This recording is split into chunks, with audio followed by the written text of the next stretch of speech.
In world news, attacks between the U.S. and Iran appear to be back in full force today, and the conflict seems to be spreading, including after Egypt said 2 vessels caught fire in one of its ports. CNN's Maddie Gannon has the latest from the White House. The week started relatively calm when it comes to the war with Iran, but by Thursday, signs are pointing to potential expansion. The U.S. military carried out what it called a heavy wave of strikes against Iran overnight. Its first hits to directly target the country in days. Those strikes were retaliation for a surprise Iranian attack against U.S. forces in the Middle East earlier in the week. The U.S. said those strikes were intercepted, but it led President Donald Trump to declare that it was the U.S.'s turn now to hit Iran hard again in response.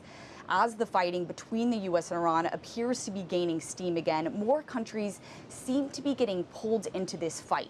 Egypt said that a drone attack at one of its ports caused 2 vessels to catch fire overnight. No one was hurt. One vessel is owned by the U.S., but it marked the first Egyptian infrastructure to be targeted amid this conflict.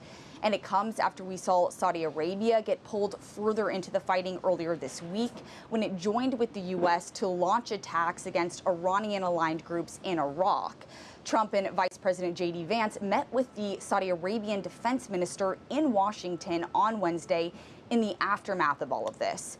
Meanwhile, Iran issued a fresh threat to keep the Strait of Hormuz closed and warned Bulgaria and Cyprus against allowing the U.S. to use its bases for potential attacks.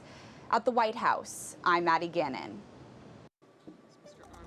The U.S. Senate has rejected a resolution that would have limited U.S. military action against Iran without congressional approval. The measure failed by a single vote, 50 to 49.